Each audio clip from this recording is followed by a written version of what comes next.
Yo, hit the subscriber button. Give me the HBO special. Help a brother out.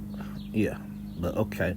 So we're going to be talking about cash for clunkers, a well-meaning disaster. This is during the Obama administration.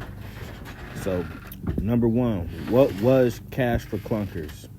Officially known as the Car Allowance Rebate System, CARS, the Cash for Clunkers program was introduced in 2009 during the Obama administration, aimed at stimulating the auto industry during the recession, reducing greenhouse gas emissions by replacing older vehicles with newer, more fuel-efficient models, promoting consumer spending.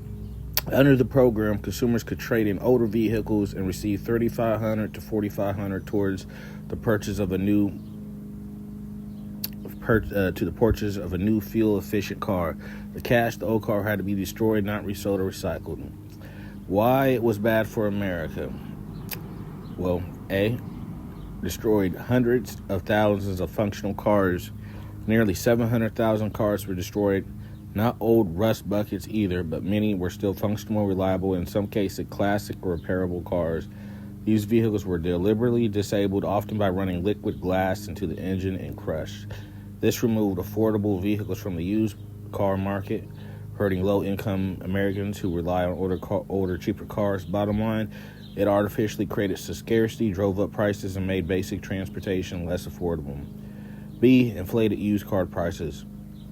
With so many used cars destroyed, the supply of affordable used vehicles shrank significantly. Used car prices spiked in the years following the program. Even now, analysts believe it had a long tail effect on used car inflation.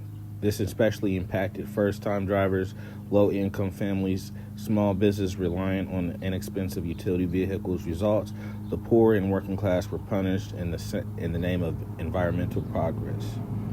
C, minimal environmental benefit. While the program was marketed as an environmental initiative, the actual fuel-efficient gains were minor, often 2 to 4 miles per gallon differences between old and new cars. Manufacturing a new car has a heavy environmental footprint: steel production, mining, plastics, etc. Studies later showed the CO2 emissions saved by the fuel efficiency did not offset emissions used to build the new vehicles. So ironically, destroying old cars and buying new ones may have caused more environmental harm than good. D, short-term auto industry stimulus, long-term slump. Initially, the new car sales surged due to the incentives, but after the above program ended, sales dropped sharply. Many economists called it a pull forward. People who planned to buy in 2010, 2000 just bought in 2009 instead. Automakers didn't benefit in the long run, and the temporary bump didn't solve the deeper problems in the auto industry. E, cost taxpayers billions.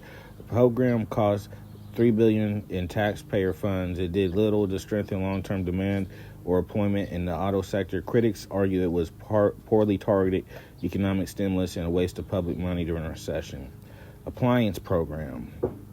Following the CAR program, the federal government introduced a similar initiative called the State Energy Efficient Appliance Rebate Program. It provided rebates for replacing old appliances like fridges, washers, and ACs with Energy Star rated appliances. Just like cash for clunkers, many working appliances were discarded unnecessary. This hurt secondhand market appliance repair businesses and contributed to waste and pollution, dumping millions of pounds of recyclable materials. It also spiked demand artificially, then crashed sales with rebates when rebates dried up.